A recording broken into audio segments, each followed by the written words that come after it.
Morning, Steve Johnson. Yes, good, nice seeing you again. Morning. Nice to meet you. Thank you for coming. Appreciate that. Good morning. Nice meeting. Good seeing you again.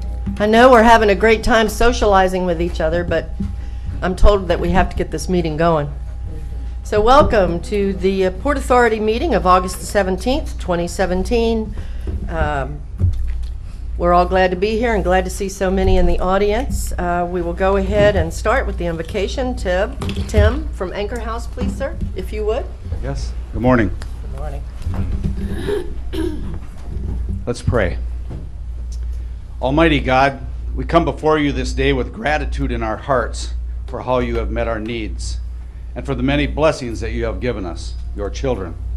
But in light of the American unrest and violence of the past days, we ask for forgiveness for these actions and peace for our nation. We are also grieved, as you are, by the loss of life. Help us to seek peace. Help us to show kindness and to be a caring people, no matter the color of our skin or our personal heritage. Now, as we enter this meeting and the work you have given us to do here, may we be led by your Spirit. Guide us, Lord. We thank you for this authority, the port staff, the tenants, and the labor force that keeps this place functioning and growing, and most of all, providing for so many. Thank you, Lord, for this time, and we ask it in your name. Amen. Amen. I pledge allegiance to the flag of the United States of America and to the republic for which it stands, one nation, under God, indivisible, with liberty and justice for all. Thank you. You may be seated. We'll go ahead now with audience introductions. Who has the microphone? Dave Sanford, Port Staff. Jennifer Cowan, Lewis Longman and Walker, Port Council. Denise Stuffelbeam, Port Staff. Virginia Zimmerman, Port Staff. Clara Gomez, Total Translations. Marcelo Bellisi, Total Translations. Connie Palomo Flores, Executive Director, SALCHAM, Salvadoran American Chamber of Commerce of Florida. Exciting. Jose Mato, Hispanic Commerce Coalition. Good morning, everyone. My name is Bruce Barber. I'm the director of the Gulf Shellfish Institute. We're a tenant here at the port, and we're partnering with the port on a very exciting environmental restoration project that I believe is going to be discussed a little later. Good morning, Doug Wagner, School District of Manatee County and Manatee Technical College. Dan Wolfson, Clerk's Office. Abby Lindecamp, Clerk of Court. Sheila Ballesteros, Financial Management, Manatee County. George Eiseminger, Port Staff. David St. Pierre, Port Staff. Sean Smith, Port Staff. Matty Apici, Port Staff. Teresa Darty, Port Staff. Victoria McCullough, Port Staff. Tim Hooper to Anchor House. Philip Erblund, SNME. Arthur Savage, A.R. Savage and Son. Chris Cuttingham, Hispanic Commerce Coalition. Kim Thompson, Vulcan Materials. Andrew Anzolini, your Global Connection Real Estate. Elizabeth Anzolini, your Global Connection in Real Estate. Tom Wenzel, Keller Williams, Sarasota. Carl Blodgett, Federal Marine Terminals. Carlos Agudelo del Monte. Kay Tracy, Charlotte County Economic Development Office. Monica Luna, Charlotte County. Catherine Edwards. Malcolm Edwards, Port Staff. Steve Lynch, Transmontane. Rosa Payson, Keller Williams on the Water. Angelita Ortiz, Program Specialty, Manatee County Government. Chuck Stylen, I represent the Hong Kong government's international trade operation here for the state of Florida. Wow. Sebastian from Burland Coffee, Colombia. Paula Andrea from Colombia, Advisor. Carolina from Colombia. Marina from International Hub at Port Manatee. Richard Lovelace, CyberX Cyber Defense. Lenny Chessel, also with CyberX.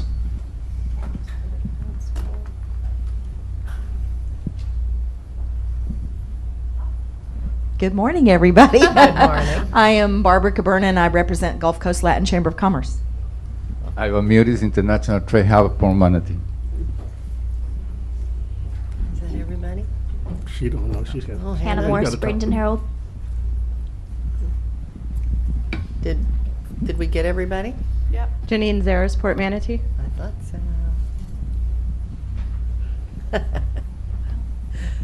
One more. Jordan O'Neill, Port Staff. Wanted to make sure that we got everybody this morning. We'll go ahead at this time. We've got some really great, interesting people here this morning, so it's really exciting. We'll go ahead into public comment, and I'm not going to try to make anybody come up, but I did hear something about Charlotte County. Anyway, just saying. Anyone that would like to come up and speak under public comment, this is your chance. I see Carlos waving, telling people to come up. Partners in Charlotte County need to say a few words. Great. I thought so. I just wanted to thank you so much for the invitation to attend your meeting today. On behalf of Charlotte County, we consider the Port of Manatee our port too. It is. So thank you so much for the invitation, and we're really pleased to be here today. Thank you. Thank you. And your name? Oh, I'm sorry. Kay Tracy from the Economic Development Office in Charlotte County. Kay, it's great to have you here with us this Thank morning. you. Thank you for joining us. We are definitely partners. So, anyone else? Okay, then we'll go ahead at this time and close public comment. Carlos? Thank you, Madam Chair. Commissioners, good morning.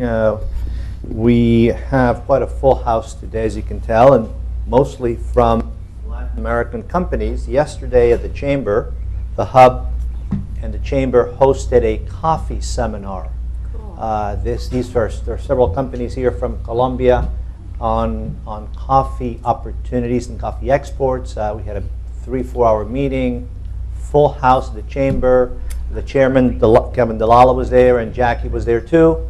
And so had another productive opportunity to highlight these Latin American countries and ways to do business.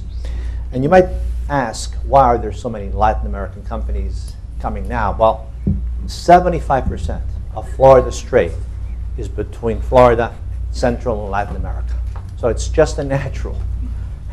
However, we are planning, like with the Hub, we're diversifying into Europe as well. So it's not just that, but for one reason or another, for the most part, Latin America, of course, is the leading region with which Florida trades, not just us, all of Florida. So as a result of that, we have Jose Mato from the Hispanic Commerce Coalition. That's our first speaker, and he's going to be telling us what the coalition is working on. Thank you. Jose, welcome. Welcome to Port Manatee. Jose?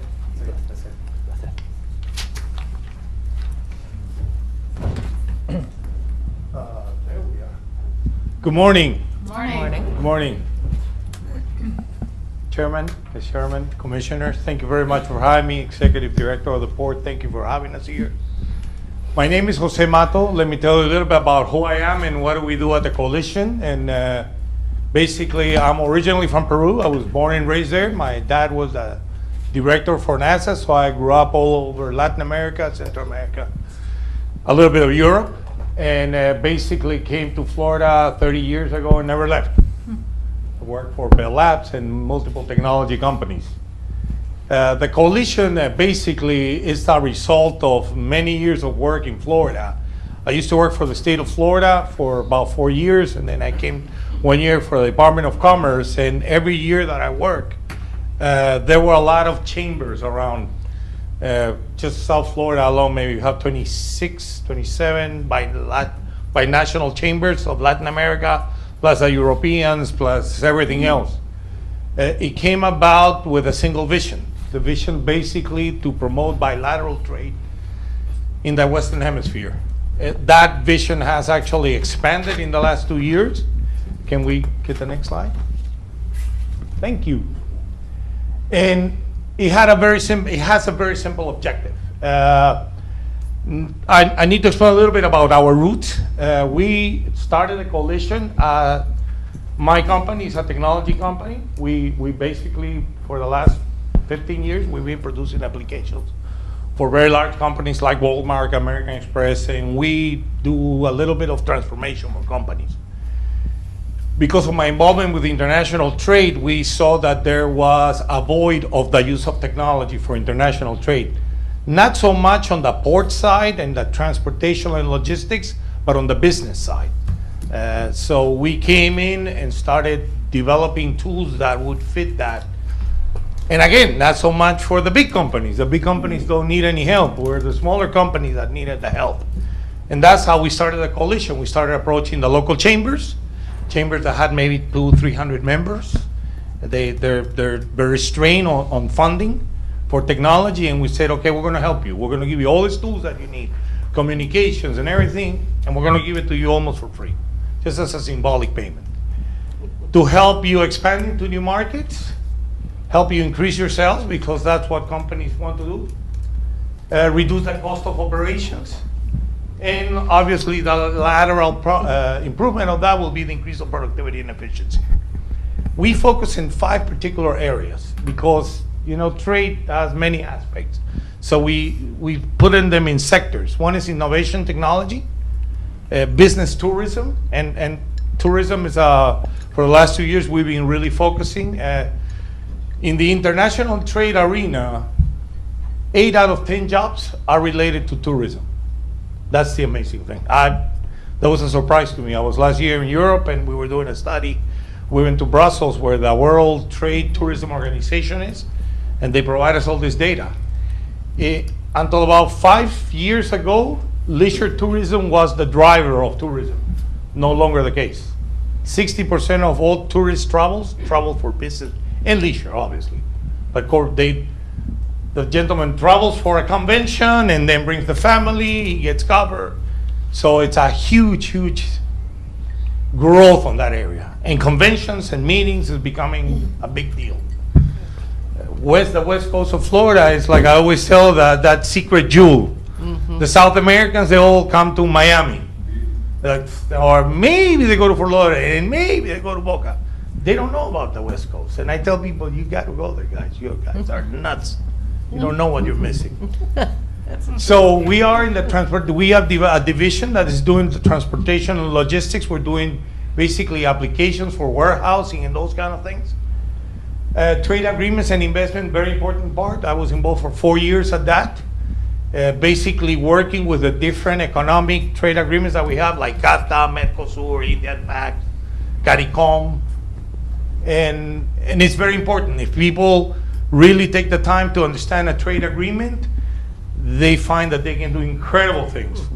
Last year we helped a Polish company. We do a lot of business with Europe, Central and Eastern European countries mainly. And then we have an office in Spain, but mainly Central and Eastern Europe is the heart of the countries that we work with. A company came and brought an energy drink here into South Florida. Now they wanted to expand to Panama. Panama told them, well, it's going to take about a year.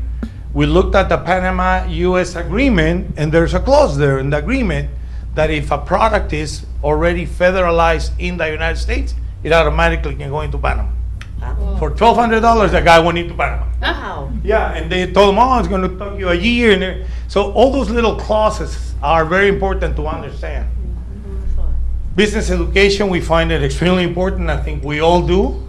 You know, we focus in, project management classes and all those kind of things. And the empowerment of women in trade and technology. There's not enough women in that area. It's amazing, we are. And I'm a strong believer of that. Yeah. So, next slide. Hello?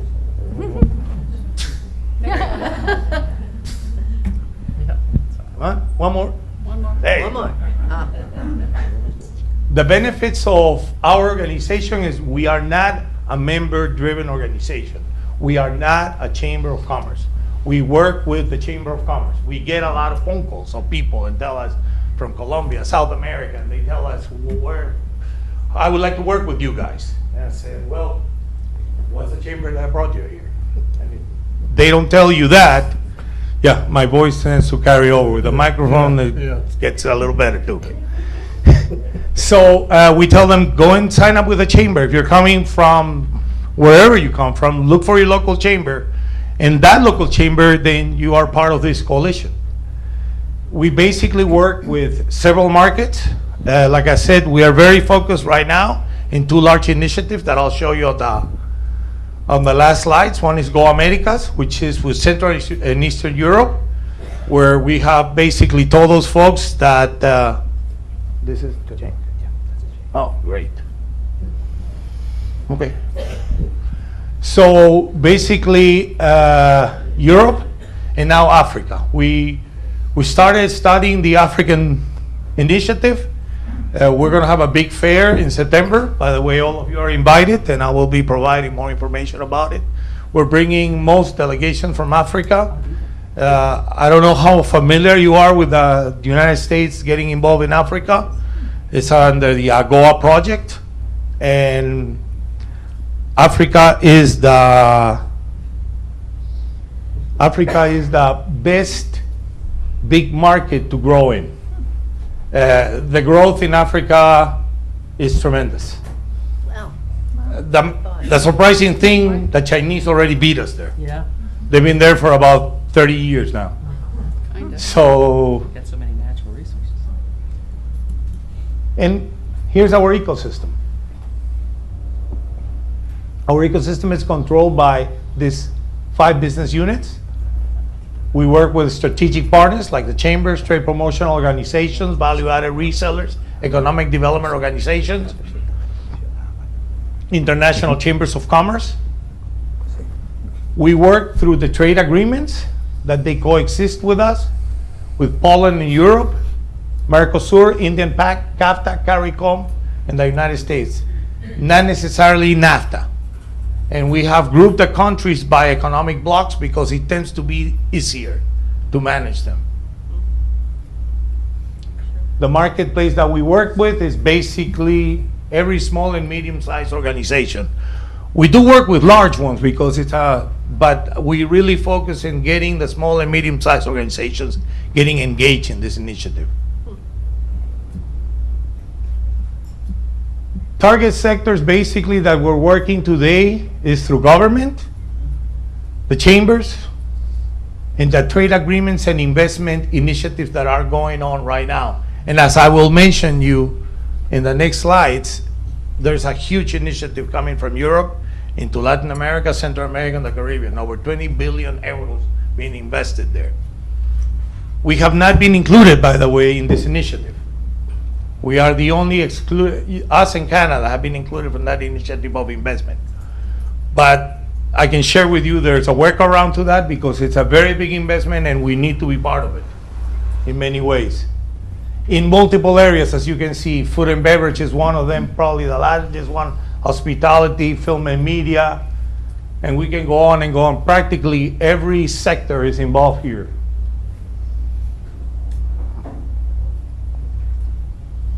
These are the market regions, as I mentioned you, on the ecosystem. We practically work with every country in the Western Hemisphere, in Latin America. In some countries, we have a big presence. In some countries, we unite that presence. In the case of Central America, we're very focused with Costa Rica and Salvador to cover all of Central America. In Salvador, there's the American Chamber of Commerce there. And through the AmCham, we sort of insert into all of Central America. So between Salvador, that basically is taking a big leadership in this area, and Costa Rica, we are basically working with Guatemala, Honduras, and Connie can probably assess more onto that. The region is basically this region, and the Caribbean, obviously. The good news in the Caribbean, if you work with the Bahamas and Dominican Republic, you probably work with about 80% of the economic bloc of the region. So you don't have to really work that hard, that region. The rest of the countries, there are 5 in South America that you do need to have involvement with them: Peru, Argentina, Chile, Brazil, Colombia, Ecuador. Venezuela right now is shut down, but hopefully in the future that will change. Why Europe? This is why. They're trading with the Caribbean and Latin America 51 billion today. These numbers are from 2014. Yeah, and 2016 will come at the end of this year. We're very, very tight. The Hispanic Commerce Coalition and the Visegrad Group. I don't know if you guys are familiar with who they are. The Visegrad Group is all of the countries that were part of the old Russia. When they broke, they were called the Visegrad Group. There are 14 countries. And within those 14 countries, there are 4 that basically represent 80% of the economic bloc. Poland, Hungary, the Czech Republic, and Slovakia. And they're all housed in our headquarters. We gave them space, and basically all their trading offices are now headquartered in our center. But it's very important to understand because the growth of them, and I have to tell you, they just discovered Florida. For many, many years, most of these countries went to New York and Chicago. That was it. That was the United States to them. In the past 5 years, we've been working with them and first take them to South Florida, and now we're bringing them into the West Coast. As a matter of fact, there's a company that will be moving, I think it's to St. Pete, I'm not sure, but I'll get you more of the date. It's a vodka company. And they're gonna start producing vodka here from Poland. So it's very cool. I mean, what's happening with them is they're discovering they're discovering Florida and they're discovering the West Coast. I don't know if you've ever been in Europe, in this area, Poland, and they're very cold, very, very cold. You maybe have 3 months of summer, and the rest is gray and it's dark. So when they come here, they just flipped over. I mean, they're like, whoa. Florida, our initiative, basically, the biggest one that we're driving today is the Go Americas, where we selected Poland to be the headquarters for this initiative, obviously because it's the largest country. It's a good friend of the United States. They really, really like us. Not that many countries in Europe like us right now. So. They're one of the few, so we like to work with them. They initiated this initiative, which is a $20 billion initiative. This was signed originally in Brazil. In 2014, I was present to that. This is where the Central European Union basically made the commitment of investing 20 billion euros in the region. And now, you know, government works very slowly, but we're there now. It took about 3 years to organize the project. The bank that manages these funds is out of Brussels. The offices will be headquartered in our center very soon, and eventually they will be working with us through your organizations to find the projects that U.S. companies can participate in.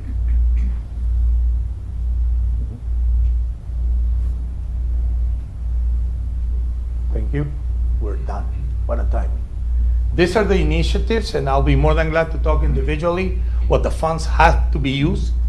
The interesting thing is that these funds will not be directed through the government. They will be directed between the fund and the enterprises that will be involved in this. Why Poland? Because of this reason. It's basically connecting everywhere.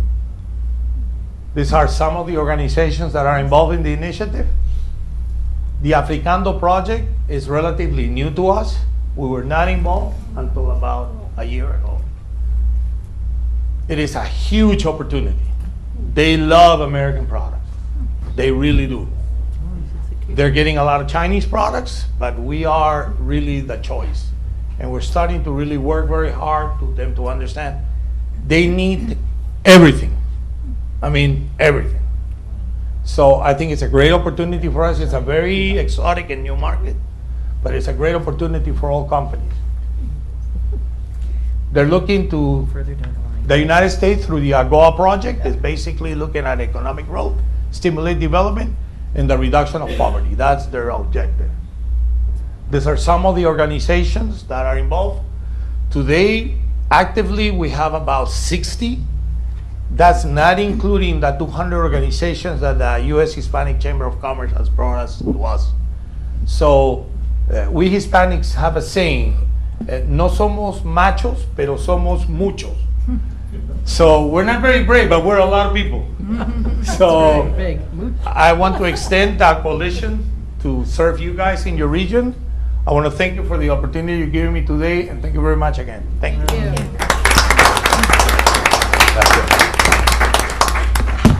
Any questions for Jose?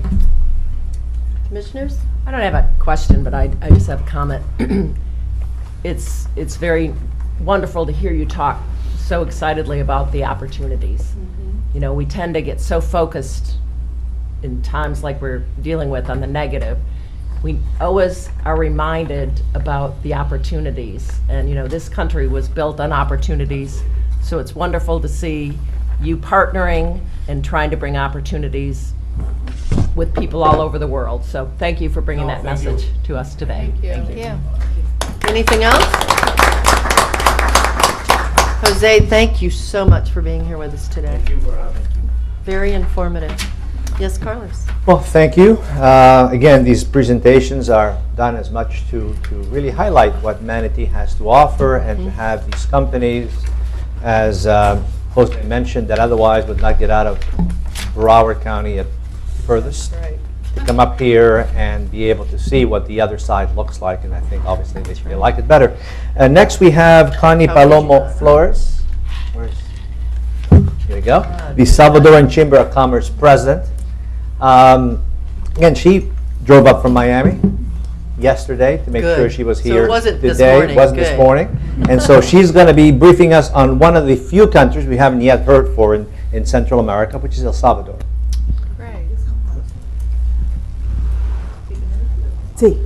We got a lot of trips to take. Increase our budget. Yeah, really. Good morning. Good morning. Which one? Is that on?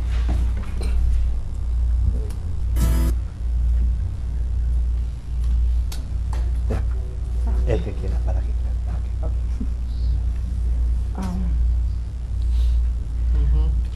Thank you so much for having me today here. You know, I came with Mr. Matos, that you spoke already about all the opportunities with Hispanic Coalition. I would like to send a special thank you to Mrs. Vanessa Baugh, you know, and the commissioners, distinguished commissioner here. You know, and thank you, ladies and gentlemen, to be here also today. I would like, first of all, tell a little bit about our country. It's a small country in Central America, El Salvador, and I would like that you watch a short video about, you know, if you don't know El Salvador, you will see more or less, you know, what we are going to talk about. Could you please put the video?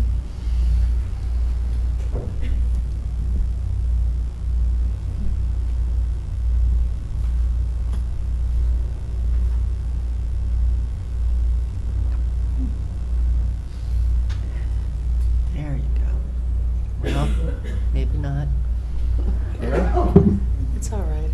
El Salvador is a small country, you know.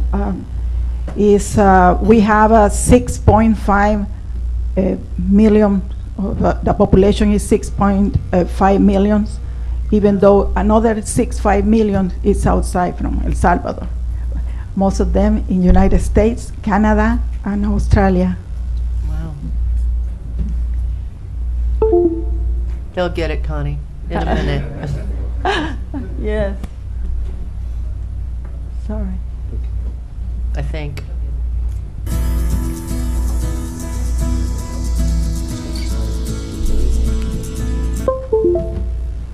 But it does tell. You love technology. It's all right. If we can't get it, we'll go to the slides then. We cannot get the video up. Well, we'll get it. Let him try. Yeah. I heard music. Me neither. El Salvador. All right. Privileged by our geographic location in the heart of the Americas, we are a country teeming with energy.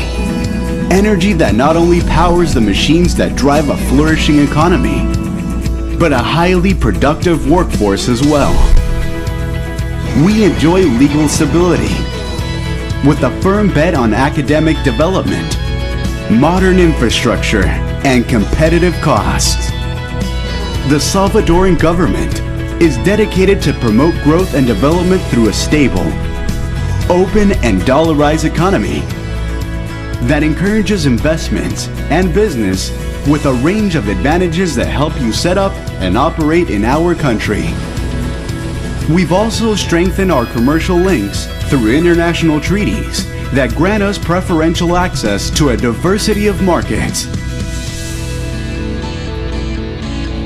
El Salvador is the only country in the region that has a fully developed, vertically integrated synthetic cluster. Its production power makes us one of the most important textile providers for the United States. It's an achievement of engineering, technology, and logistics made possible by the hardest working and highly skilled workforce in Central America. Foreign companies who work in the country confirm this. Our aeronautics sector has been certified by the highest international quality standards. We count with more than 3 decades of successful experiences, constant annual growth, a strategic geographic location, and, as always, a specialized workforce. This allows us to offer our investors valuable opportunities. The country has a fully developed light manufacturing sector as well, with production plants for automobile parts, medical devices, pharmaceuticals, electronic components, footwear, plastics, and vehicle assembly. There is a total of 17 free trade zones, all of them connected to our main ports and airports. We have a high industrial capacity, low operating cost, and a commercial openness that grants us access to a worldwide audience through trade agreements with a diversity of regions and countries. Fantastic. Okay, fine. Okay. Okay. As you saw, we have a lot, many opportunities, especially in the aeronautics, electronics, agro-industry, infrastructure also, medical devices, health services, offshore business services, the textiles and apparel, tourism. One of the things in El Salvador good for the people that want to invest there or participate, with the business there, is that they have the opportunity to pay, to have short-term consultants there, from the government. Also, is El Salvador has the rate for energy. For energy is very low. The electricity is very low.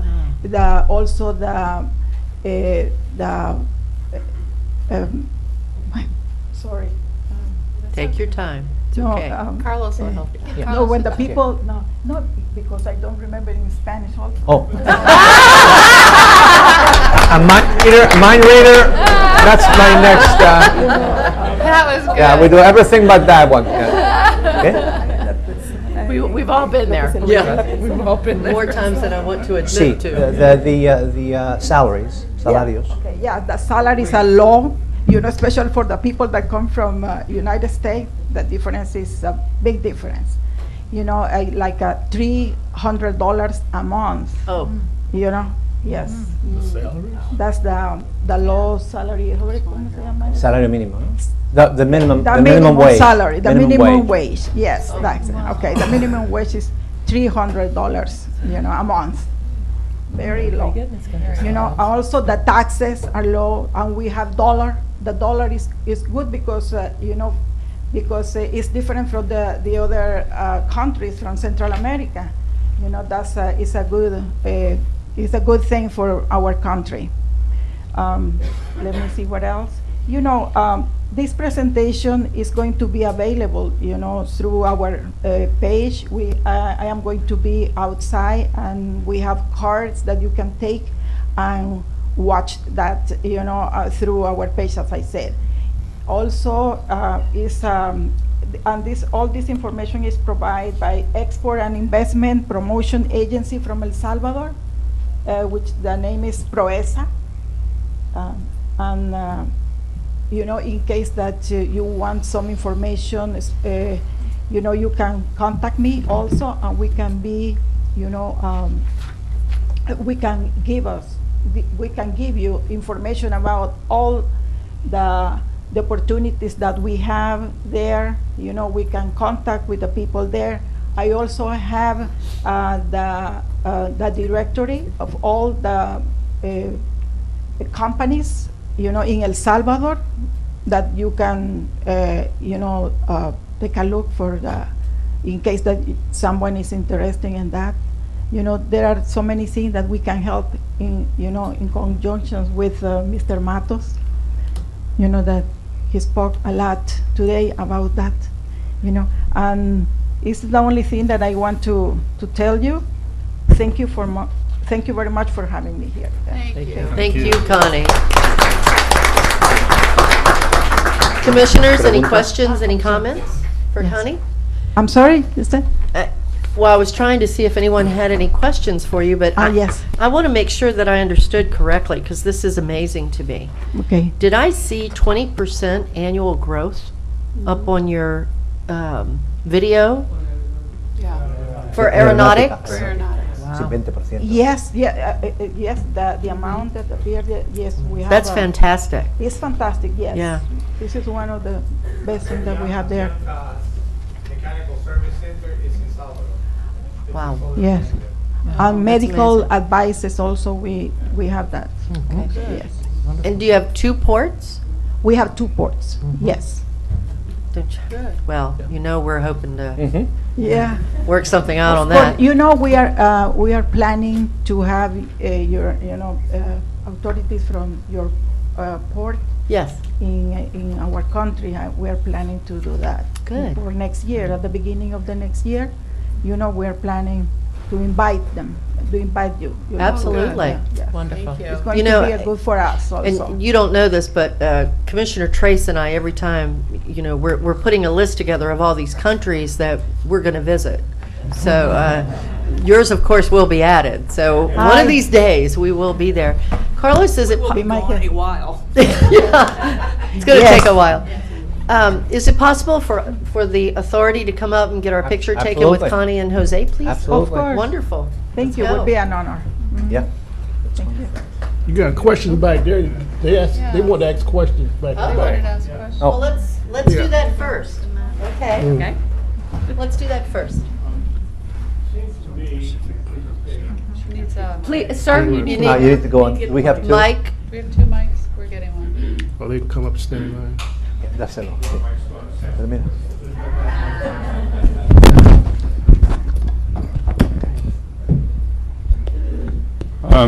From your presentation and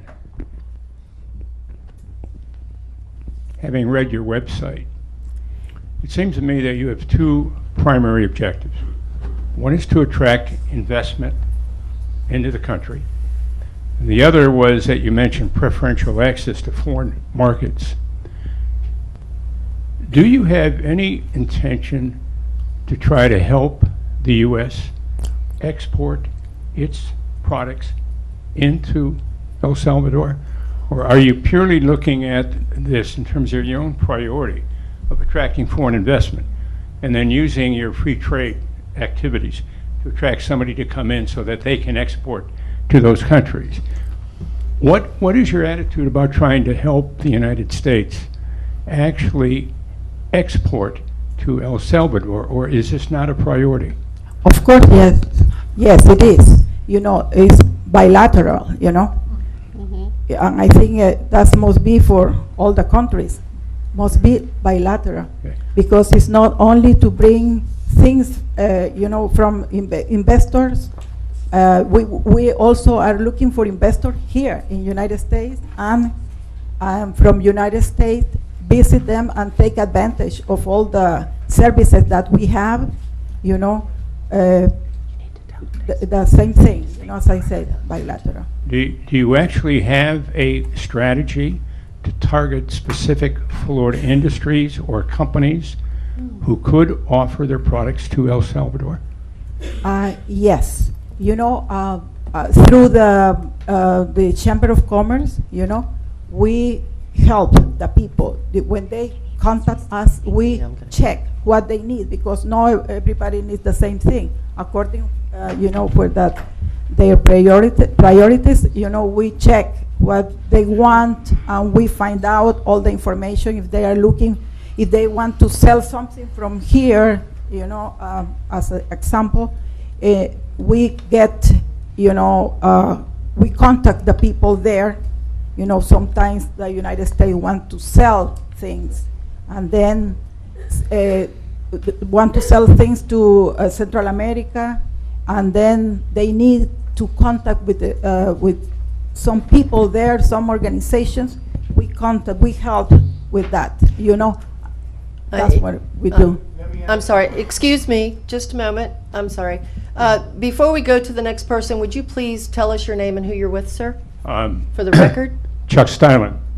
I represent the Hong Kong government international trade operation for the state of Florida. Okay. I represent China for this opportunity here. Okay.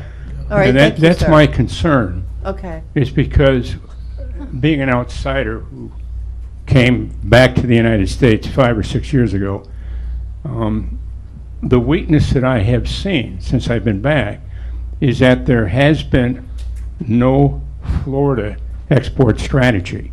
There's been a lot of talk about it, and Carlos and I have discussed this before, but there really is no Enterprise Florida or U.S. Department of Commerce strategy. There's a series of ad hoc activities, but I think on the Florida side we need to look at really the specific opportunities in your country and then put together a well thought through strategy to attack. Yes, that's why we are, now with the Hispanic Chamber Coalition, because we are working on that.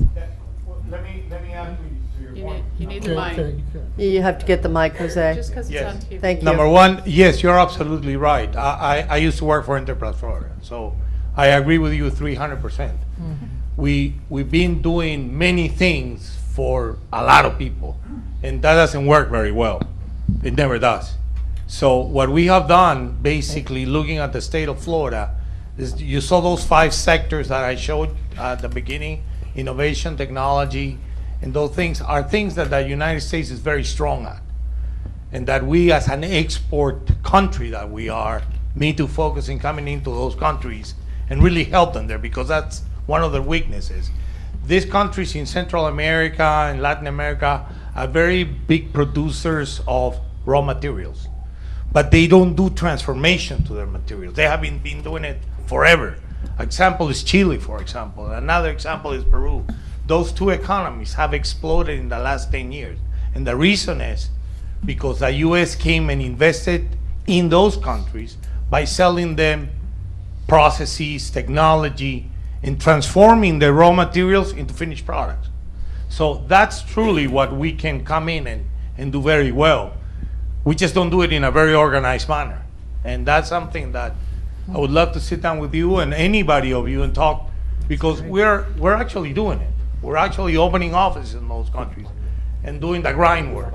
Because as entrepreneurs that we all are in this room, government is going to help us this much. It's up to us. It's always been up to us to do it. Perhaps we can have a conversation. Is it possible that we can perhaps have a little meeting after this one, so we can move our meeting forward? In fact, Madam Chair, Commissioners, we are having a post-Port Authority reception and lunch for all these people, so they can, continue discussing that at length for as long as it takes. Perfect. All right. Anyone else for public comment this morning? Or for any comments for Connie? Any questions? Yes, ma'am. Good morning. The question the gentleman posed is a very valid question. I think, my name is Clara Gomez, by the way. But I agree with Connie. Everything that's being done as far as foreign trade is bilateral. Nobody is ignoring anything, and all these free trade agreements take that into account. So it's an advantage and a win-win for both parties. Thank you. So we'll continue discussing that after, Perfect. after the Port Authority meeting. I think that would be the best Thank thing you. to do. Thank you very much. All right, thank you, Connie. It's Thank great you. having you here. Connie, I'd still like to get a picture with all of us, with you and Jose, please.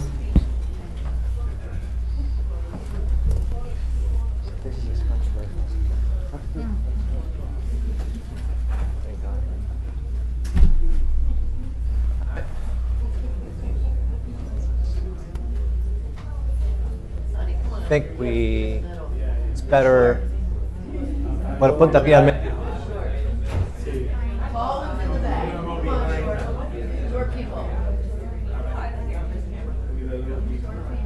You tell us what you need. I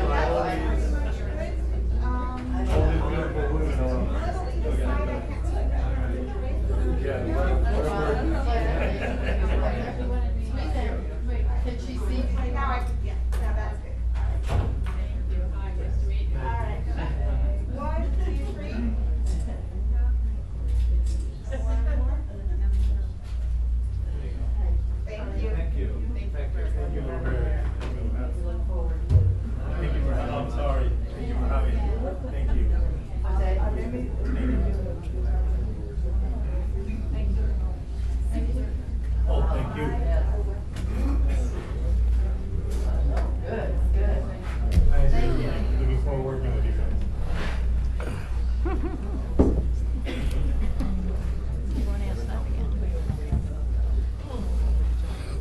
Yeah.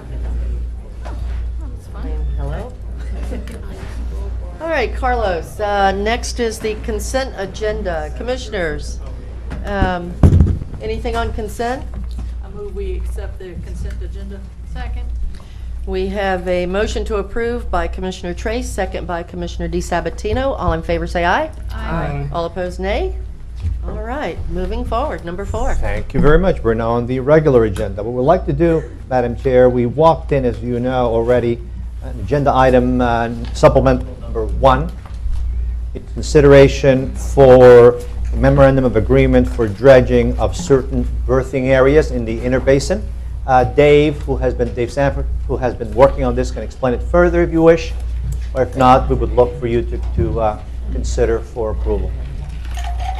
Madam Chair? Motion to approve. I'm sorry. Second. We have a motion to approve, I think it was Commissioner Whitmore, is that correct? And a second by Commissioner Trace. Madam Chair? Yes, ma'am. Questions? Just wanted to thank you for being proactive and, making sure that our berths are protected and, just to anticipate any future problems that you're getting ahead of the curve. So I really appreciate you working on that. All right, we'll proceed to the vote. All in favor say aye. Aye. All opposed, nay. It is approved unanimously. Thank you, Dave, for all the hard work on that. Number 5. Thank you, Madam Chair, Commissioners. Actually, it's number 4. Oh, I'm We sorry. have number 4, which is the renewal of a lease, an amendment to the land option lease and agreement for Vulcan Materials. Vulcan has been at the port for around, I think, it's 50 years almost. 50, 30. Really? And so they're looking to expand their lease with the port and bring in additional business. We have a representative from Vulcan in case you need to ask Vulcan any questions. Otherwise, we'll look for your consideration of this item. So moved. Second. Motion to approve by Commissioner Whitmore, second by Commissioner Trace. All in favor say aye. Aye. All opposed, nay. It is approved unanimously. We are on a roll. Congratulations. Thank you. Forward to continuing Thank work with you. you. Difficulties with the equipment. He's getting addressed here. We have a few minor things happening this morning. All right, thank you.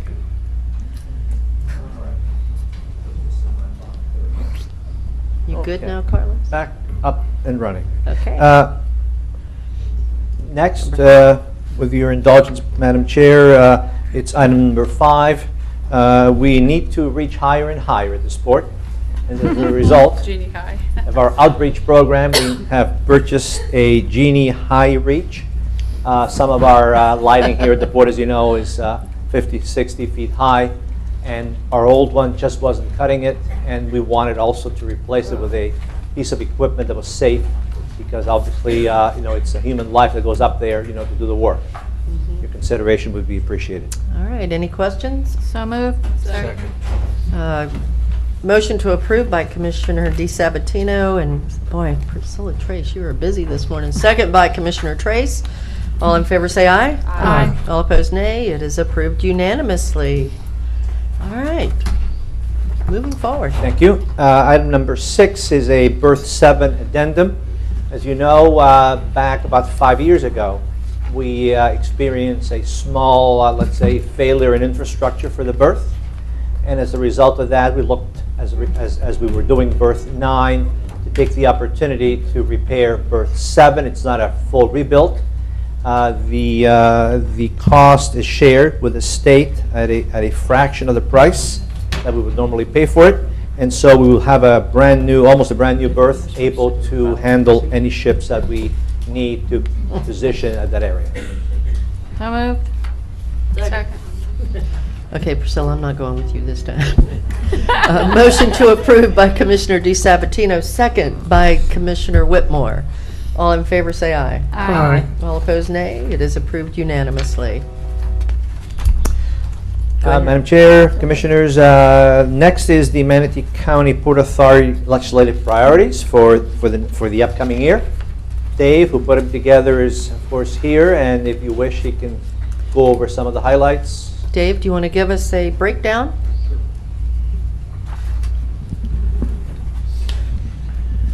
Dave Sanford, Deputy Executive Director. Madam Chair, members, as we come to you annually and periodically for updates for our legislative priorities, we've identified 8 items that we would ask your consideration. And that's 4 state items and 4 federal items that, with your approval, we would then ask our advocates in Tallahassee and Washington to pursue for us. The first item has to do with state port security grants. We briefed you at previous meetings on a new program that the state has to provide state port security grants in addition to establishing a port security council. Last session of the legislature, they included $500,000 for port security grants. We've been in discussions with the Florida Ports Council, and we're both agreed that that sum is not adequate to take care of all of our needs. Therefore, we will ask the legislature to increase that amount to $1 million annually. Our second item has to do with stormwater retention. As you know, every time we add a capital project or a major modification at the port that involves ground area, we're required to provide a certain amount of stormwater retention. In anticipation of future capital projects, we would ask that we get an appropriation from the general fund. Again, this is not Department of Transportation money we're requesting. To be able to go out and perform a study and identify those areas for off-site mitigation so that when we get into the project, we have already done that legwork and got it covered. Being proactive. You have Yes. Instead of reactive. I do have a question about Commissioner Bennett. Just asking, has there been any thought of doing like an area-wide study so that, there's always the potential, we have a lot of land around and it's one of those opportunities, if you will, especially given our, sensitive coastal habitat, to do improvements to water quality and something that could perhaps benefit other properties other than just the port, and that might make it a little bit more might get more support, more advocates for it. Have we Yeah, thought and- about that? That's a good Yeah, way to in look fact, at it. this is an area that we've discussed with Parks and Natural Resources in particular, because as they're developing areas, they also have a need. We'll continue to coordinate our efforts with them. In fact, we may do some joint lobbying with both Kerry and Chris Lyons in Tallahassee. By virtue of the fact that we would be looking at off-site mitigation automatically includes the county in the discussion. And if we do in fact have opportunities for either countywide or regional joint projects, it'd be certainly to everybody's advantage for us to do that. Best way to do it. And we have learned over the past few years that regional water projects are frequently funded. Yes. And I know in talking to Jennifer's partner, and his name is just escaped me. No, the partner in your firm. In Tallahassee, no. Chris. Steve Lewis. Steve. Talking with Steve Yes. Lewis, it's something that he has been advocating for, that we need to look into. So perhaps touch base with him on this. Yeah, Steve would in fact be our principal on this objective. Okay. Okay. Because- Thank you. Our third item has to do with project. Dr. Barber mentioned in his introduction our seagrass / clams project that I think you read about recently. We'd like to be more of a partner in that project. There's some early indications that this is going to be a very successful project. In fact, Dr. Barber is already seeing some positives in seagrass in the areas that we're just now beginning to work out there. This will allow an expansion of that project. We have some other areas in port-owned submerged lands where we have not had the productivity in seagrass that we'd like. So we're going to ask again for an appropriation from the general fund so that we can both expand and increase our participation in the project. Okay. Moving right along. Okay, and our last state item really has to do with supporting the Florida Ports Council and the FSTED program. And that is, annually we ask our delegation to be supportive of that. On the federal side, pardon me, the harbor maintenance tax, maybe it's not terribly well understood, but it is a tax and trust fund for the federal maintenance of federal navigation channels. Historically, all of the funds collected have not been used. They have essentially been sequestered and used for deficit reduction. In 2014, Chairman Schuster added language in the Water Resources Development Act that would put the appropriators on a ramp, increasing each year the amount of appropriation from that account to get to full use of the tax. In other words, every dollar that comes in ultimately will in fact be spent for harbor maintenance. So we want to continue to support that effort. Our next item, has to do. Madam Chair, I have I'm a sorry. question on that. So if it's collected for a specific purpose, but not utilized for that purpose, how legal is that? That probably is the case for about 3/4 of the federal trust funds that exist today. They are essentially dispersed at the pleasure of the administration. Because if we had a specific tax that named for something, just like our infrastructure sales tax or something like that, and used it for something else, we could get in a lot of Commissioner, trouble. difference in local government Yeah. and federal government. Wow. Yeah. So I think we need to work on that, because that's really a deception, and it's not fair to the She just people paying the volunteered. tax. I'll do it. We'll include you in our, All right. in our It's a delegate. very good point. No, Yeah. it is a valid point, and in fact, it is one of the arguments that's been used in opposing the sequestration of those funds. That's right. The way they get away with it, just in layman terms, is that they don't earmark it for anything else.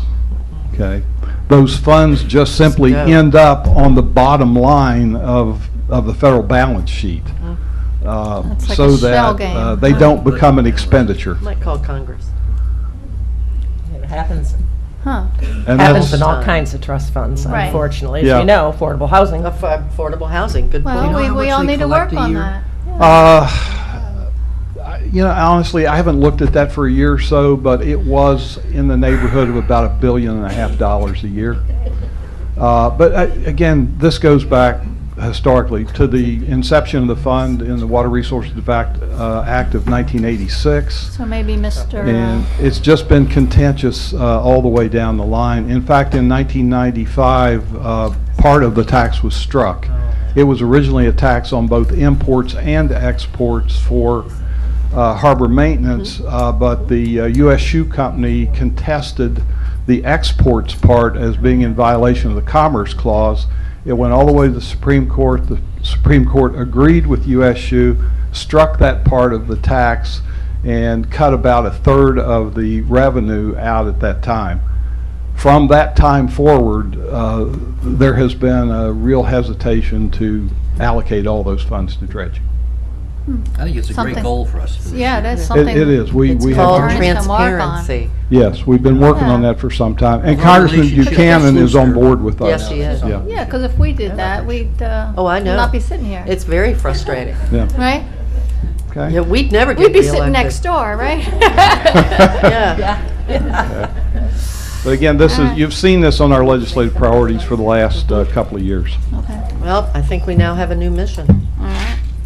Okay, our next federal item has to do with advocating for funds for the maintenance of the Tampa Ship Channel and the Manatee Harbor Channel for fiscal year 2019.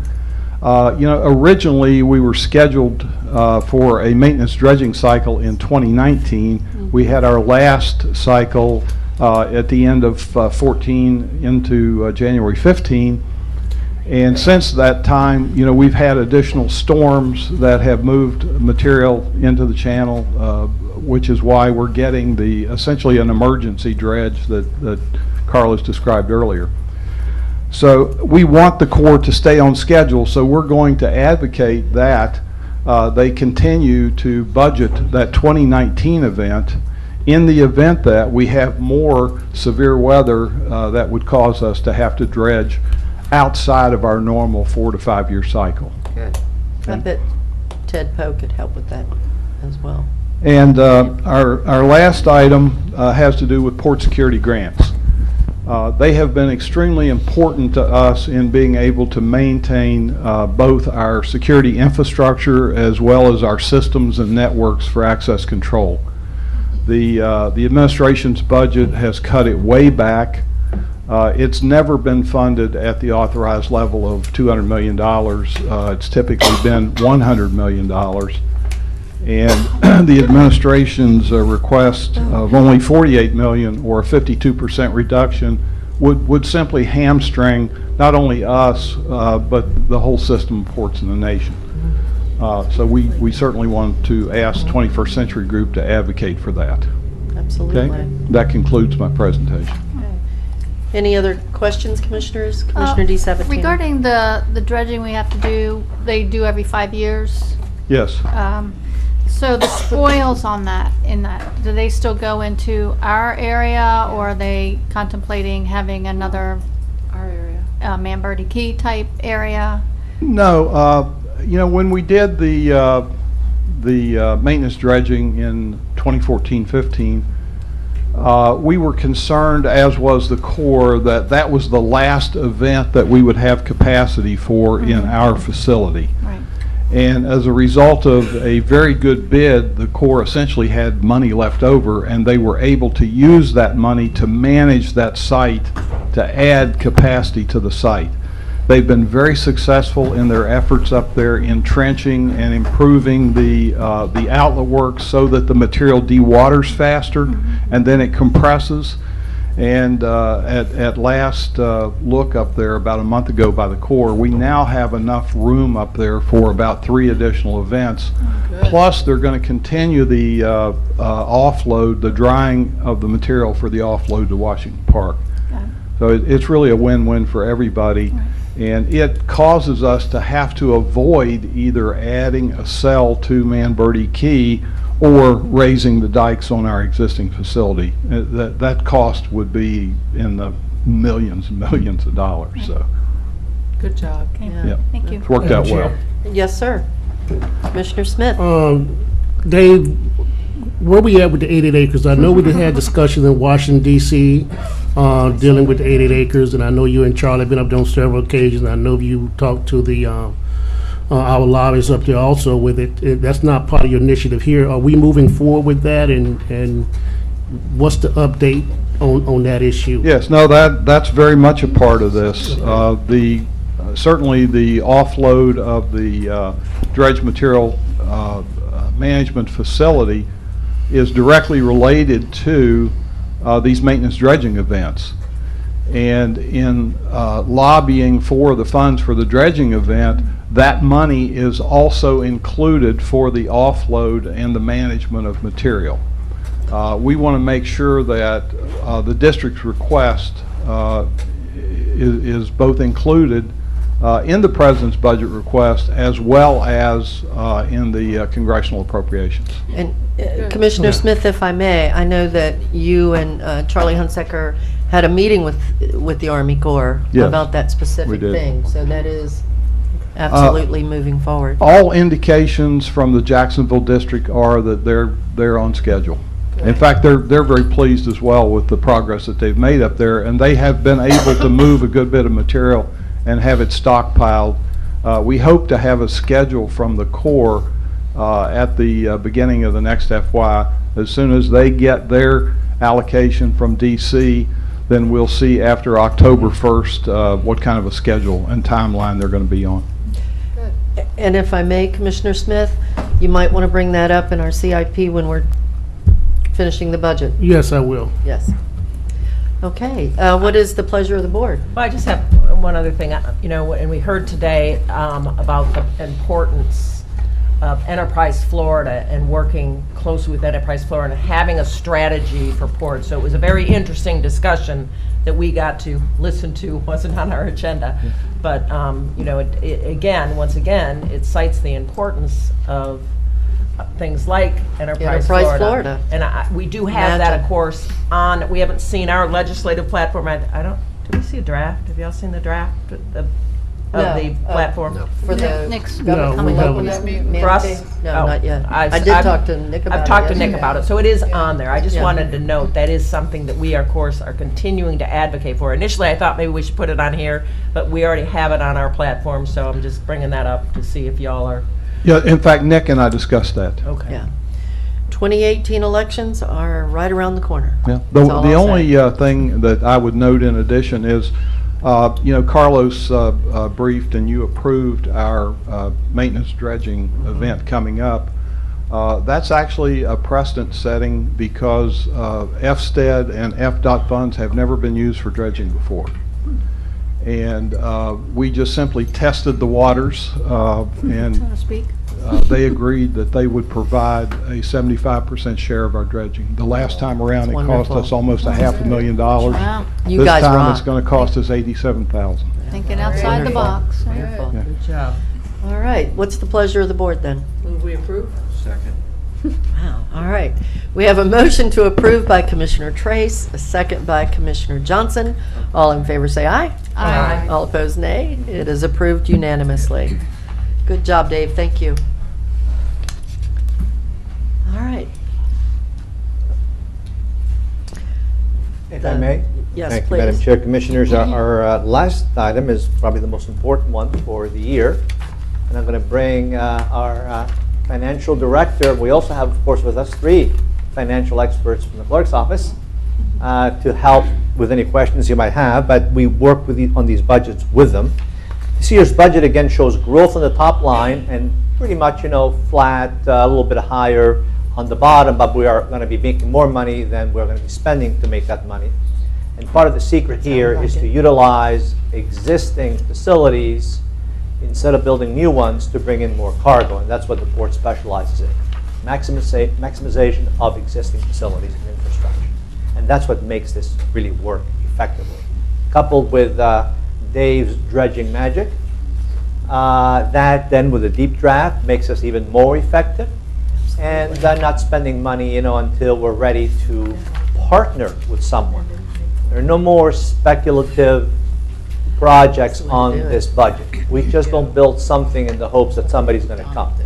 We do a 3P or we don't do it.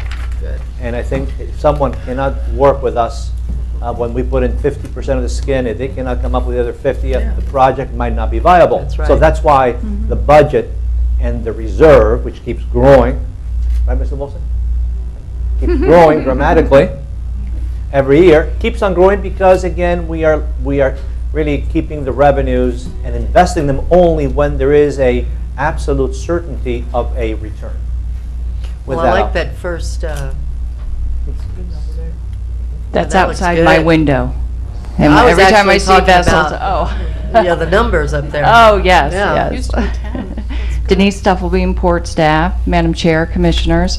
We are proposing operating revenues of $12 million, which represents an 8.6% increase from 2017's budget, and $8 million in expenses, which represents a 5.4% increase. Now, this pie chart really doesn't change much from year to year. Waterborne revenue always represents more than 50%, followed by leases, storage, security. We have state certified scales, railroad, and other miscellaneous revenue that makes up the $12 million. We are budgeting $6.5 million for waterborne revenue. This is just one example what makes up waterborne revenue. The Tokiero was at the port a couple weeks ago, came in from Brazil, had lumber and aluminum. We also have weekly vessel calls from Costa Rica for Del Monte. Annually, they bring in around 50 million pineapples and 1 billion bananas, among other cargo. We have a weekly service from Mexico for World Direct Shipping, and they bring in both perishable and non-perishable cargo. Transmontane, so far this year, they brought in over 5 million barrels of petroleum products. We also have granite, ash, fertilizer, juice, and those are just some of the cargoes that come into Port Manatee, come in or leave Port Manatee. Our leases, we are budgeting $2 million. We have some very impressive companies here at Port Manatee, and these are a few of them. Transmontane has been here 47 years. Martin Marietta has a lease through 2039. FMT, over 15 years. Kinder Morgan, another 47-year tenant. Logistec, and also Logistec Gulf Coast, because they expanded. Del Monte, since 1988. Vulcan, 10 years, and the authority approved a 5-year renewal at today's meeting. American Cement is has a lease through 2049. And El Pico is 18 years and counting.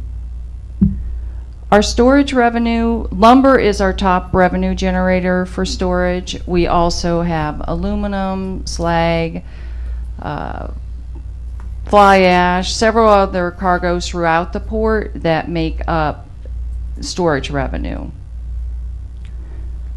Our security department, they perform various services, and we are budgeting $1 million for those services. So moving on to expenses.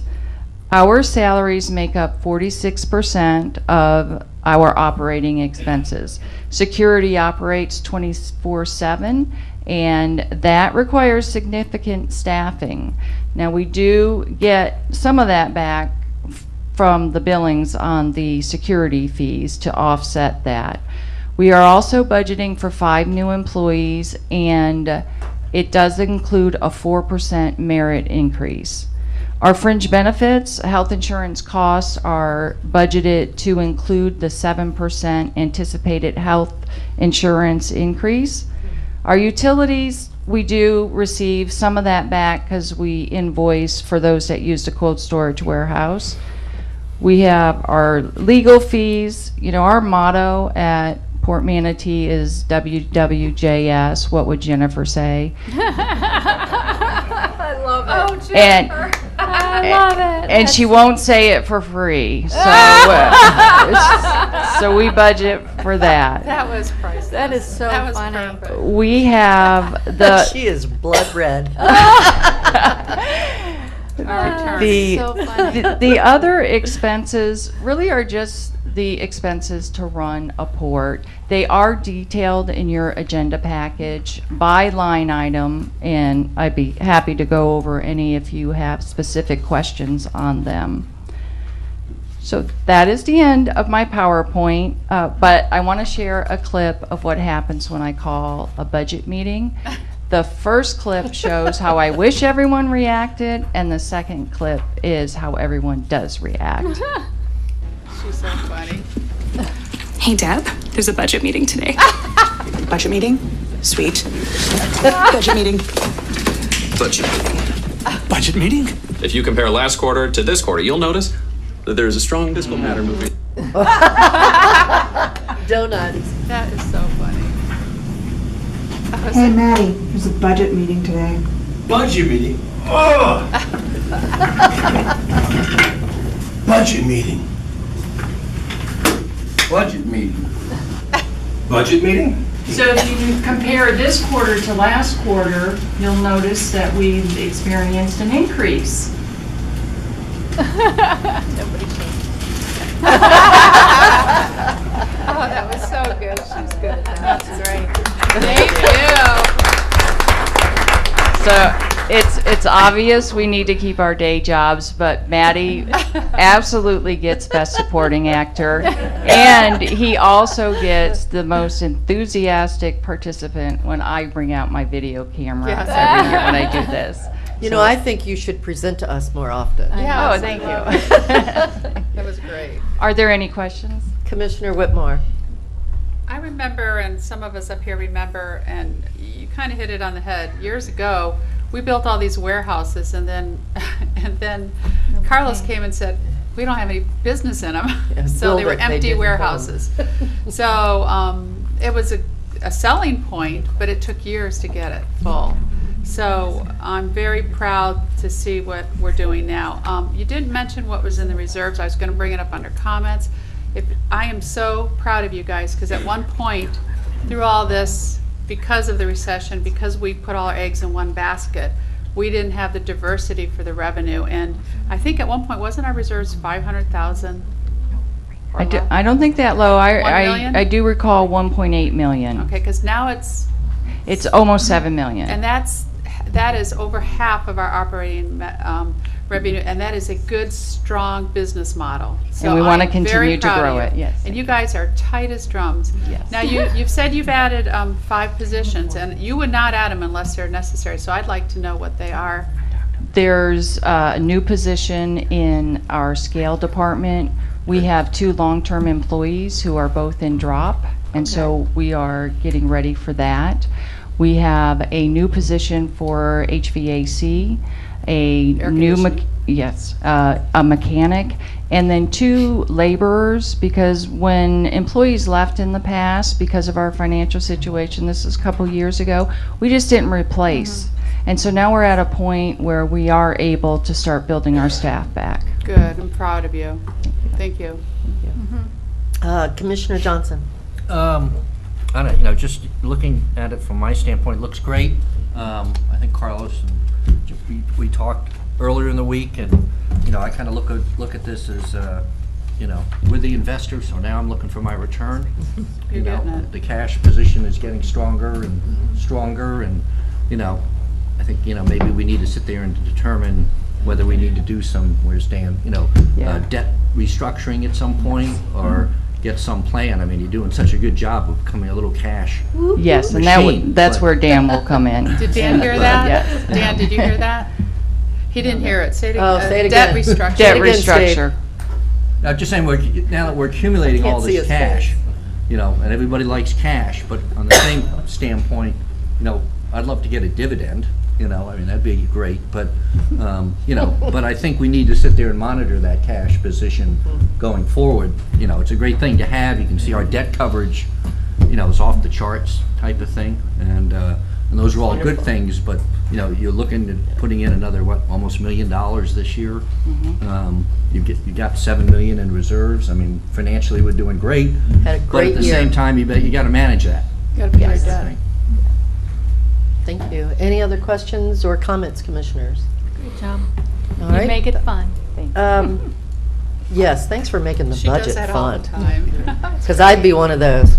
Kind of like our port meeting, you know, we all come in. Yeah, That's donut. Same thing. What is the pleasure of the board regarding the Move budget? approval. I'll move approval. Second. Motion to approve by Commissioner Whitmore, second by Commissioner Johnson. All in favor, say aye. Aye. All opposed, nay. It is approved unanimously. Thank you so much. Good job. Good job. No arguing. Very much, Madam Chair, Trying to Commissioners. find something in the budget. All right. Carlos, any comments? Yes, yes, we do. A few things happened since you went on break for the summer. We had 2 months to do certain things, and we're going to give you a quick highlight and bring up a couple of invited guests to fill in, supplement what we have here. I don't think it's gonna be as fun as Denise's, but we'll see. Never, no, I can't. And You better try hard, Carlos. Yeah. oh, I know. These are. It's boring. This cannot compete with Denise. Cannot compete. She even tell me she was doing this. So one of these days, Dan's gonna fire me. You know.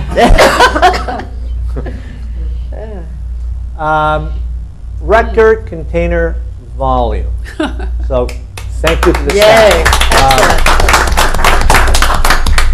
If we keep this up, we will surpass Tampa? other ports in the region. Oh, sorry.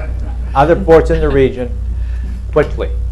And so, I mean, we want we want all ships to go up, you know, a rising sea, but we also have to make sure that we're in a position to be able to capitalize, because I don't see 47%, I see jobs, more jobs. Exactly. More jobs, that's what we're about. You know, 47 without jobs would mean nothing. 47 with a lot of jobs, that's interesting. So we have that coming. Ivan has been very busy lately. I'm sorry, this is, although Ivan did go to Ocala and brought these people down, we're, you know, beyond, we're reaching out there into the hinterland. This is Marion County. Marion County, Ocala, came down Good. and wants to work with the hub, along with Charlotte County, with the hub, because again, we are their port. So we're probably the northernmost county that we have reached so far, and of course we'll be going south all the way down to Collier. So again, they came down, had a long conversation about what can we do for them, what can we do for us, and again, we do, you know, global supply chain solutions. They're looking to expand, they're looking to export. Now they can proudly put a port on their menu of choices. And Carlos, I saw them at lunch downtown Bradenton yesterday with some other folks that they're bringing on board, so Yes, they are. So it's contributing to our local economy. The hub has been very, very effective, I think, and has helped bring together people that otherwise would just, you know, not show up, and we'll continue to do that for you. Dr. Barber, if you want to say a few words about that one, Your scallop. That'd be great. Clams. I mean, Your it was mic. also, as you know, in the paper the other day, and again, we want to make sure that the community understands that port is more than just business. We also spend money, cooperate with Dr. Barber to enhance the environment, including that and Manberty Key. He's gonna get a mic.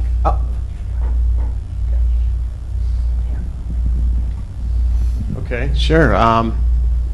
As I believe you know, Commissioners, we've been involved in a restoration program here at the port in cooperation with the port, and actually it really has it's kind of a three-pronged approach to increase and improve the water of Lower Tampa Bay. The first is we're beginning by planting. We started out with over about 600,000 juvenile clams that we're that we've divided between two locations here at the port that traditionally have not supported seagrass growth for whatever reason. It's a very dynamic environment out there. There's a lot of currents. And our thinking was, well, if we plant clams, it'll help stabilize the bottom. So the first thing is by putting 600,000 clams out there, we're basically restocking the lower bay with clams. The clam population will benefit, number one. And these are local, native, our southern hard clam, which grows naturally, but has populations have declined over the years, like everything else. So those animals that we planted there will never be harvested. They'll be there. They'll reproduce. Hopefully, they'll help repopulate the lower bay with clams. The second benefit, of course, is the fact that they're filter feeders. So they feed on material that's suspended in the water, primarily phytoplankton.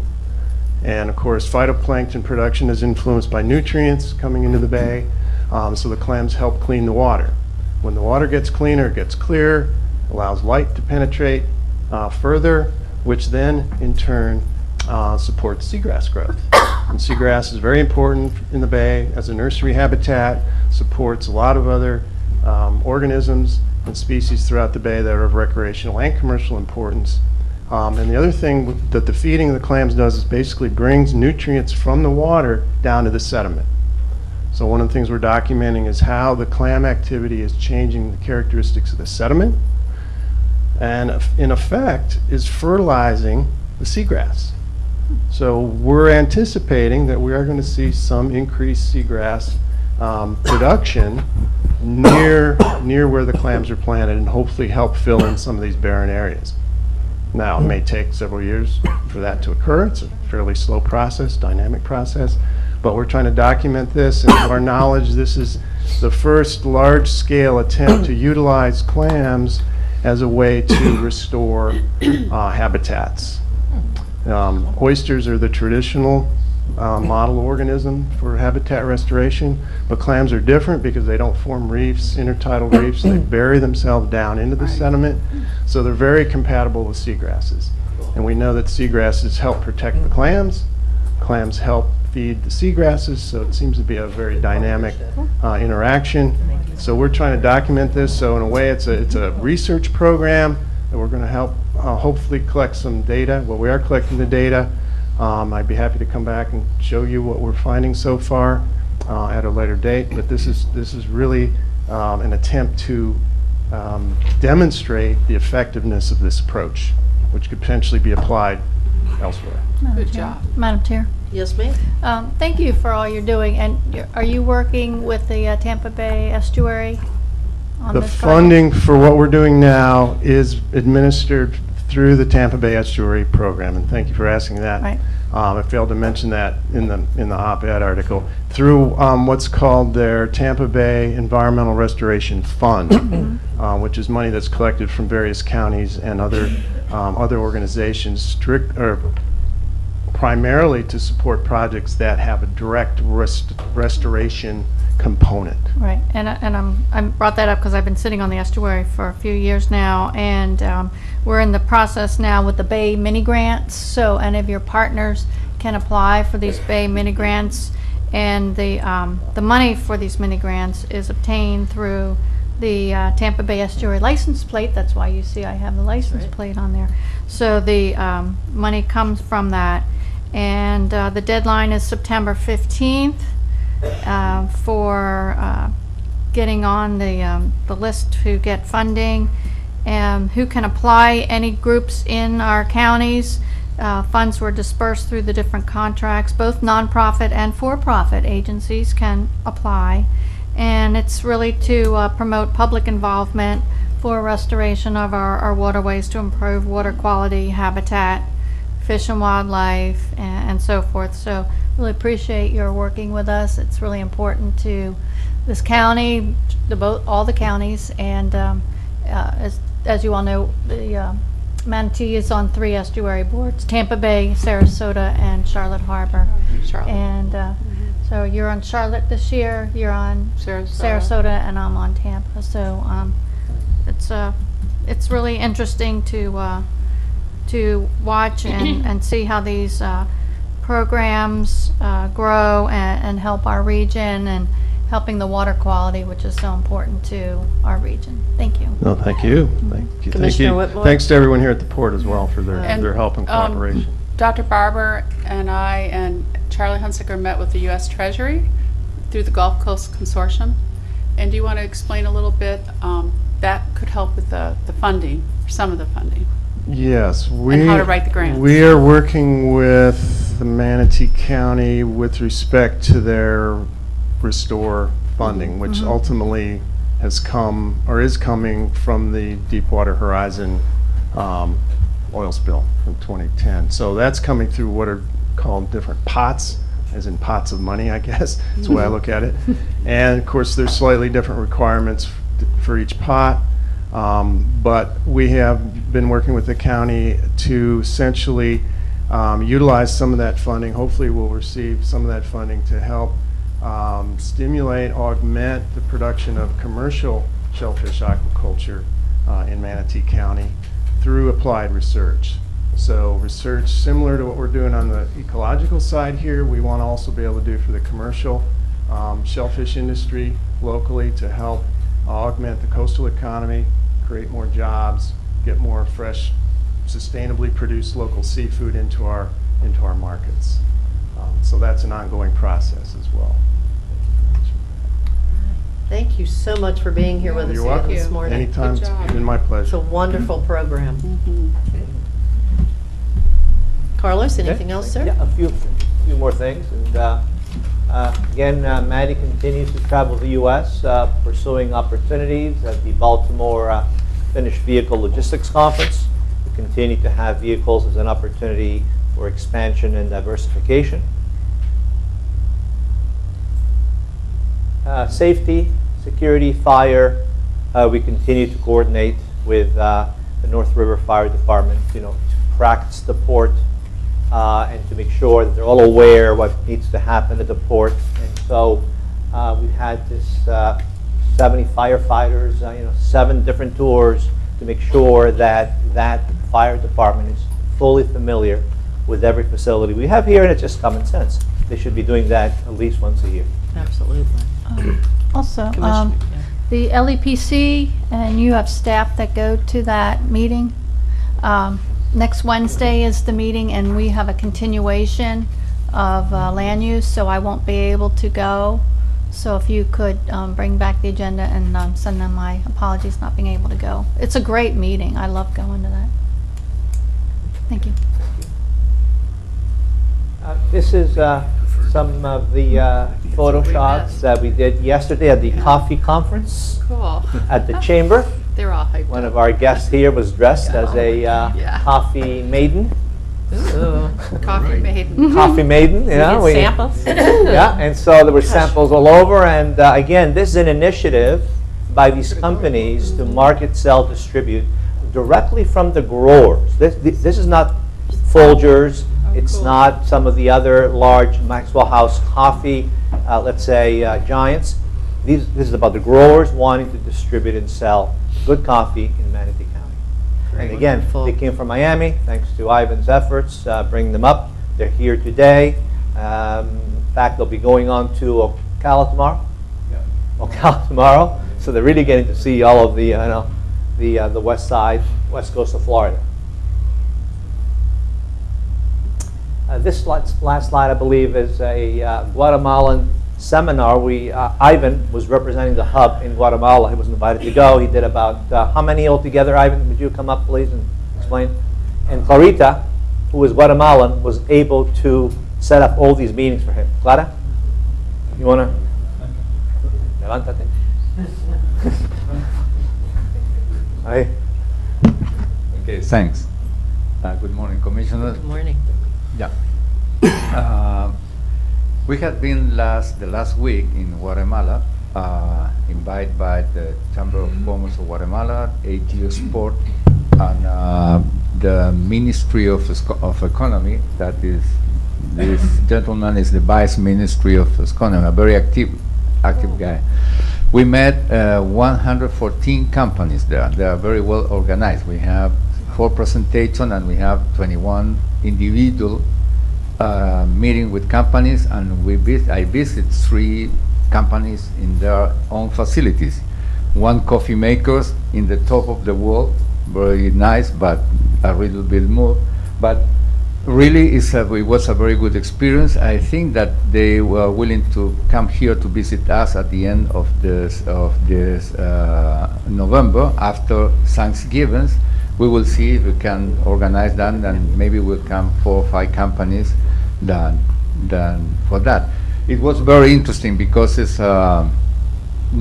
they have a very well developed country, more than we expect when we went there. Then I think that we can do so many things, and they are very focused to make business with the U.S.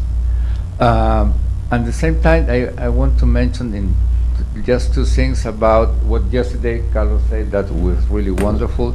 We met Commissioner Di Sabatino having a sandwich in downtown. And even I want to say thanks to Commissioner Wiseman, because she helped us so much with a company that came the last month that they have, and they are trying some product against the greening. Then Commissioner Wiseman, she helped us just to find some places that they will do some proofs, some essays about that. Even I want to say thanks to Jay from Charlotte, that Ruth Buchanan is coming from Northport. There are so many people that are coming from different places, even from Broward, Miami. We know that they have to make a strong travel to come here. And I think that in the hub we are doing what we expect to do, just to start to change experience opportunity with different countries. Good job. Yeah. And the hub, again, is an open system. The hub, Ivan is a volunteer at the hub. The Port Authority doesn't pay him a dime. We do sponsor missions that he does. When, for example, he represents me to these companies, we did the 2 banners, and he said, okay, here, a sponsorship, go and promote the port, or promote the hub. Right. And so, but again, it's open. It's an open system. If 30 more Ivans want to come, they're more than welcome. They're just not going to get a paycheck at the end. However, we do let them work on their projects, and the physical building and facility in the port is a great conduit to companies wanting to establish their, let's say, soft landing here. And then, well, at this normal that have some companies that we are helping them, and then some companies that help us, that are our partners. One of them, and we want to introduce today, is Total Translation, Clara Gomez. I think that we all know her, that he had been here before. And Clara is from Colombia originally, but she spent the last, I think, 2 years here, 20 or 30 years here. Then I want to introduce her just to know how she's helping to us. Good morning. My name is Clara Gomez, and I'm here with my partner Marcelo Bellisi. And I want to thank Madam Chair and the commissioners, and also Carlos and the International Trade Hub. As Carlos and Ivan mentioned, we are a collaborating company with the International Trade Hub.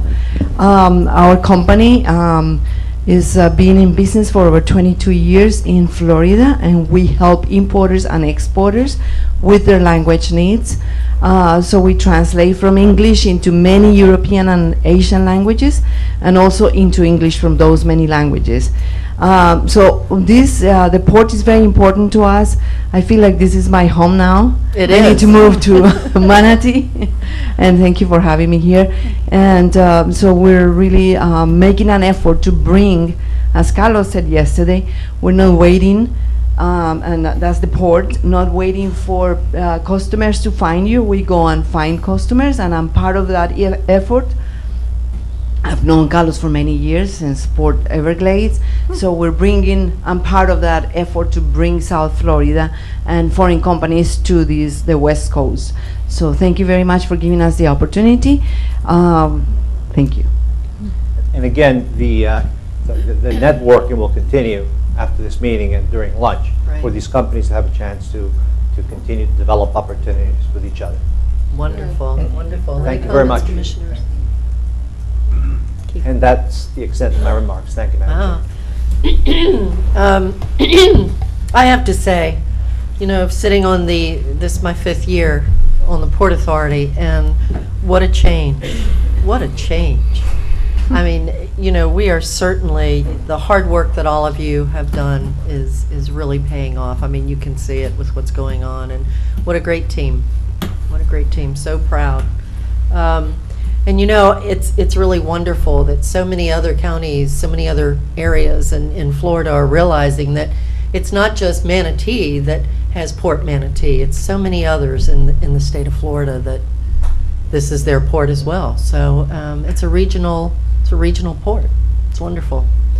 All right, commissioners, anything else? You have public comment, and then I'm not done our yet. comments. I didn't know if you had any comments for Not Carlos. not on That's that, what I was no. asking. No. Thank you. I do, Madam Chair. No? Okay, Carlos, thank you so much. Thank you, I do. Commissioners. Oh, you do? Yeah. Okay, I can't. Okay. I want to, thank Carlos and his staff for all the hard work that they have done since I've been here as a county commissioner. And I know when I first met the staff, and I've mentioned this before, that everyone had an idea of how Port Manatee can better itself. And everyone had an idea why it would never get better. And you certainly have, you and your staff have taken it to a different level.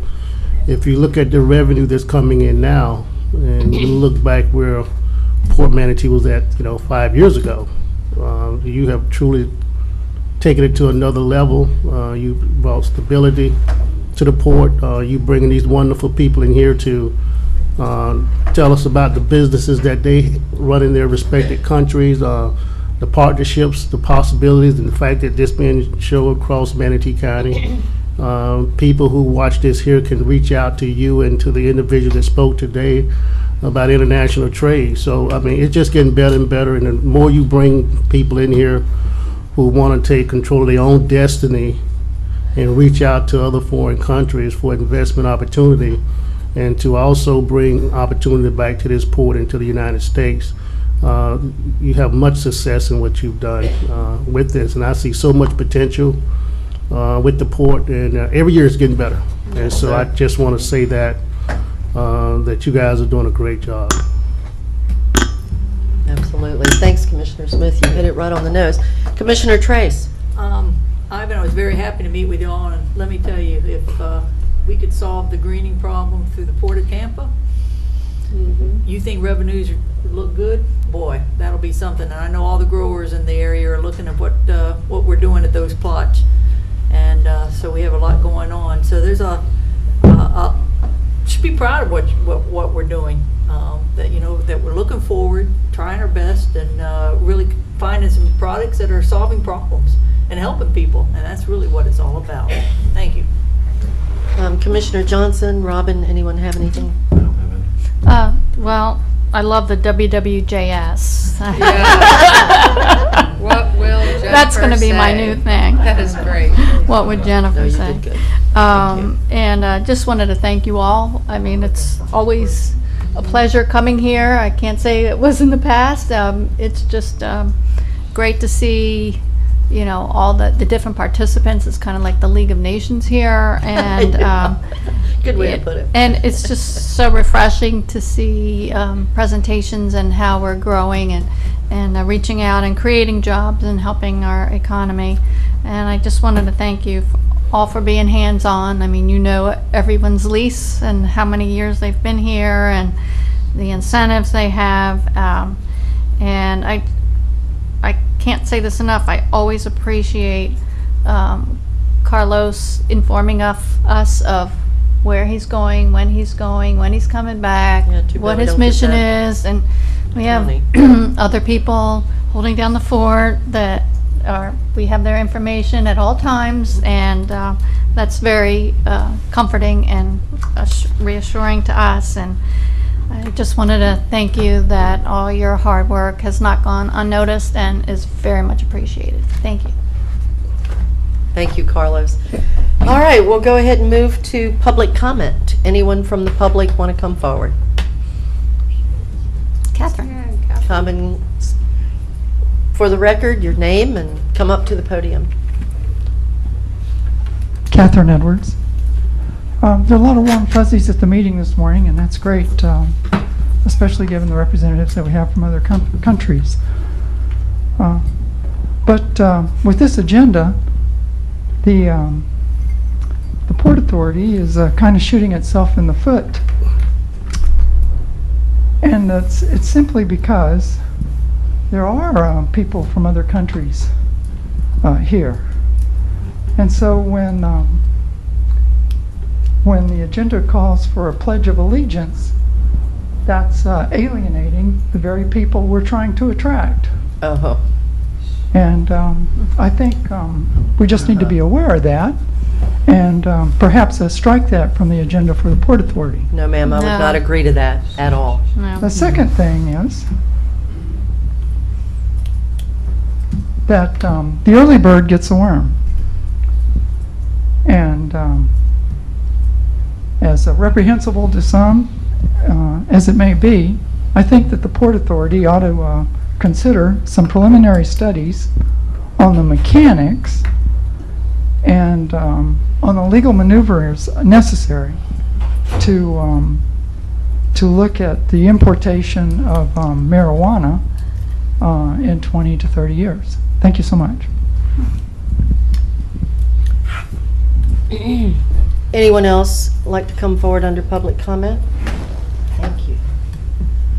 All right, not seeing anyone, we'll close public comment. Commissioner DeSabatino. Yes, I always, again, appreciate everyone attending, and these meetings are well attended and better attended than our Board of County Commission meetings, usually. And I appreciate Catherine's involvement in the community and being kind of a watchdog, but my opinion, and it was just ironic that when we were standing up doing the Pledge of Allegiance today and yesterday at our meeting, I was really saying it loudly. I Me just too. feel so proud of my country. Me too. And that pledge is just the succinct. You learn it when you're a child, and it's just, to me, it's the core of our being. Whenever, to this day, we say it, we sing our national anthem or whatever, corny as it sounds, I always get chills. And if I were in anyone else's country, I would stand and have that same respect for where I am.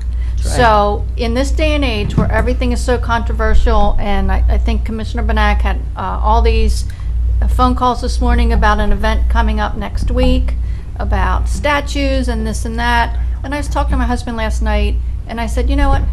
History, you can't erase it. It's part of our heritage. It's part of our culture, like it or not. We all came from somewhere else. We all were, my people were enslaved years ago, and we have to learn from it and rise above it. And so, you know, it's not court business, but it is. It's our country. I'm proud to be an American. I'm proud other people from other countries come here. I visit other countries to learn their culture, and I don't want to take that away from anyone, and nor do I want anybody taking that away from me. So that's how I feel.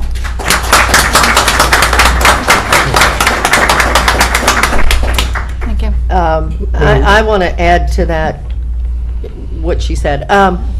You know, anyone that comes to this country looking to do business with this country respects this country, or they wouldn't be here.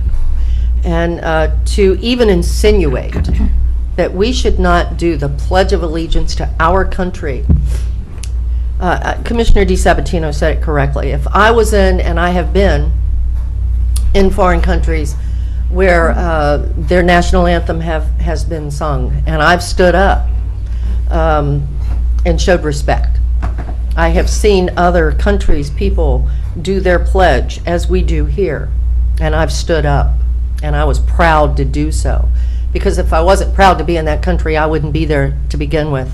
So, you know, there's a lot of, we as elected officials up here and for Manatee County, we take pride in our country, and to even suggest that we not do the Pledge of Allegiance is just something I can't even, I mean, I just couldn't imagine starting a meeting and not doing the Pledge of Allegiance for the United States, for this country. And, you know, with everything going on in the world today, we need to stand up for this country as we would the other people that are here in their countries. We would all stand together and work together and be strong together. So I am very proud to do the Pledge of Allegiance. As chairman of this board, I would not even consider not having that when we start our meetings. Commissioner Smith, did I hear you, sir? Yes, Madam Chair. You know, I really, this may be my only time to bring this issue up, and since we're talking about history and monuments and things like that, this commissioner will be participating in the March 6:30 at the courthouse tomorrow, dealing with the Confederate monument. Is it tomorrow, Charles, or Monday? Excuse me, Monday. Thank you. Monday, dealing with that issue. Our communication director, Nick Gazzaro, had sent us emails talking about the increasing participation. So as a county commissioner, I will be participating in that. But when we talk about history, we must talk about the entire history. And we must not forget history. But we also must remember the individual during this history process that was killed, murdered, and hung. So let's tell a whole story about the history. I'm receiving phone calls and emails just like my colleagues are. In fact, I received a phone call from the elected public offender, Larry Eager. Wants to know why that monument has not been removed.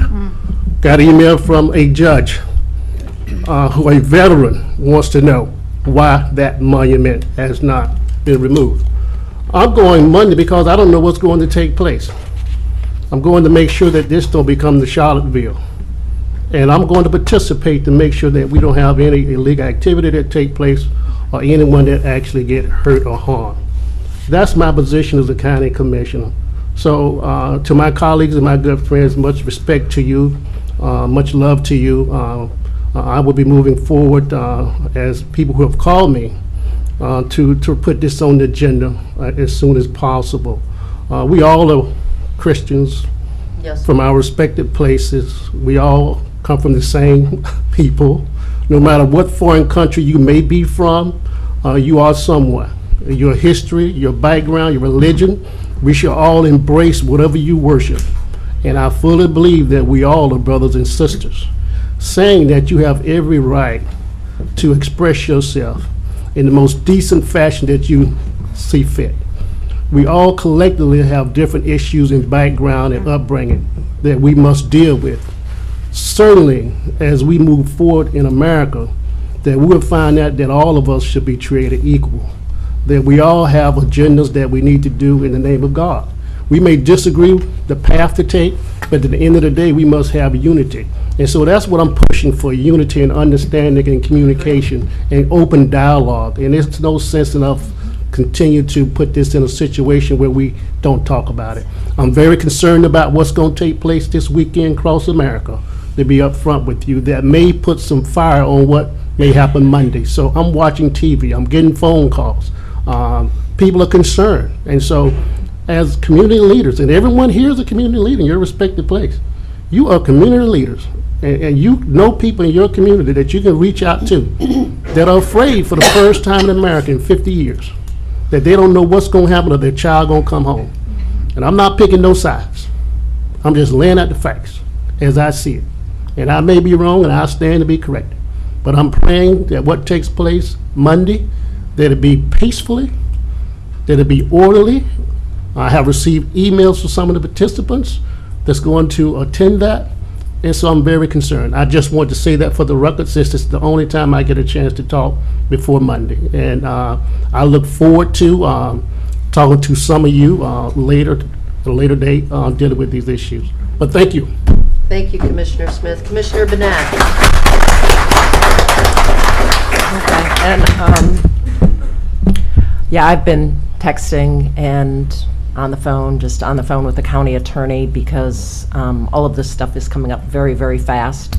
And we know that the Port Authority is not the proper place to be discussing what the County Commission will do in reaction to that. You know, whether or not there needs to be a special meeting to talk about that before Monday, there may need to be. But I do appreciate people taking leadership positions. Commissioner Smith is obviously in a unique position to be in leadership on this issue, and I'm so grateful to hear his words. You know, we're all learning so much, so quickly. You know, I've been on NPR reading because this issue has come to the forefront so quickly, and I gotta admit, I didn't even know there was a monument, and when you first heard about it, you know, you're kind of like, what's the big deal? Well, start reading, get educated. There's a lot to learn. There is, you know, I've learned a lot just by reading NPR, but I was out of the room, I came back in, I'm like, how did this come up so quickly? What did I miss? But, you know, we learn when we're here at the port about other countries, and we get into it in such detail, and I love that. I love learning about, you know, El Salvador. Think about what El Salvador as a country has been through. You know, they're past, they've got some major problems, and to hear them, how much they're moving forward, and with, you know, their economy and the excitement that every one of these representatives bring, and the pride in their country. And we can appreciate that, and that's why I said what I did, because we have pride in this country too. We can't forget that we have pride in how things were done in this country, and that's what we need to return That's to. right. That's And you know, right. yeah, we're going to hit bumps, but it's because, That's right. you know, and I've had a lot of problems with information sharing personally. You know, a lot of stuff is said that just isn't true, but the fact of the matter is, we share information at the speed of light now. You know, we got to be careful to take a little bit of time to think about what's being said, what it means, what our reaction's going to be. You got to stop reacting immediately. Good things don't come when you react immediately. We're human beings. We can't react always on emotion. And I tend to do that myself a lot of times. So I would ask for calm. I would ask for people to research. You know we have worked extremely well as a melting pot country, but there's going to be some hiccups, and we got to figure out how to deal with them best. So, hey, I didn't know I'd get a chance to get on a soapbox today, but I was thank you. getting ready to sag. Ben, are we on agenda? You know, I guess we're Commissioner on, comments? well, before we go to that, are there any other comments regarding this subject? Mm-mm. Madam Chairman, I do have a question for the record. Yes, ma'am. Our supplement agenda item 1, I just want to make sure that we took a formal motion on that item. On consent? Yeah. Yes. Yes. Yeah, we did. Yes. We did. Consent. Earlier. Yeah. I'm sure I seconded You it. did. You did. Thank you. You know, to finish this up, since we went from Point the A to Pledge point of B. Allegiance to this, it is a topic that is very sensitive to probably every American, and then some, with what's going on right now, because, you know, I think Commissioner Smith eloquently described it. I mean, it is, we're all still, in a sense, family. And we all need to stand together. And we all need to realize it. You know, there are two sides to every story. And it's a difficult one because, you know, it is part of our history. And it's not that, you know, I like Commissioner Benek. I've been doing a lot of research. I am from Virginia, originally. I am from a Confederate state, born and raised. And I say I'm from a Confederate state only because that's the way the country was divided at the time of the war. So for me, you know, I grew up knowing that I came from a Confederate state. I knew that a lot of people in the war fought and died that, you know, didn't have plantations and slaves. And I also knew that the original leaders in this country did have slaves. And unfortunately, we can't change that part of our history. But that being said, it is very sensitive for others, and I see why. So it's a difficult topic, but violence is never the answer on any topic. It doesn't solve anything. Right. It just makes it worse. So it's fine that people want to protest. I mean, we have that right in this country. I'm glad we have that right, but it needs, I was also in Washington on the day of the inauguration, and I saw the burning of cars and the destruction of buildings, of storefronts that were going on, and the language that was being used. And I'm not proud of that for my country. That's depressing. So we have a lot to learn, and hopefully, Commissioner Smith, we can stand tall and do better than perhaps we've done in the past, and be more of a family altogether. So that being said, okay, we're going to move now. I bet we don't have any commissioner comments left. I do. You do? But not Commissioner on that. Whitmore. Well, I wanted to talk to Carlos, since it's the only time we all can talk, on the Florida Ports Council, when you had made comments about the funding on our legislative agenda. And I know you're on the Florida Ports Council with all the others, but have you discussed on funding return on investment? And the reason why I said that is because we've gotten something with other ports that are giving large monies from the state, but they're not showing the return on investment like some of the other ports are. So do you guys consider that when you're looking at funding projects? It is a consideration. It Absolutely, is? yes. And we have two projects that we can deal with. One has a better investment and has good employment. We have to weigh a number of variables. So this one might have better return for the port, but worse employment. That one might have better, better or worse return from the port, and bad employment. So we weigh that in a matrix. It's never a straightforward idea, but we look for ROI every chance we get. And that's the entire board, and then you... And that's essentially, it's on a port-by-port basis. Right. But it's been a directive from the governor that, ROI is upward, is one of the goals that we need to achieve. But the Florida Ports Council has some input on the state funding, correct? They get yes, that through $25 FDOT, million. exactly. Well, FDOT and FSTED allocate the funding. We put in our requests, and they distribute them. And so as such, within their formula, especially now, ROI is a consideration. Okay. Is that all? Any other comments, commissioners? All right. Well, what a great meeting, huh? Thank you all for being here. And you know what? This is one room where I know that we all stand together and we have the same feelings going on, and let's keep that happening. So good job, everyone. Thank you. The meeting's adjourned. You're going to Disney World. I'm going to Unusual.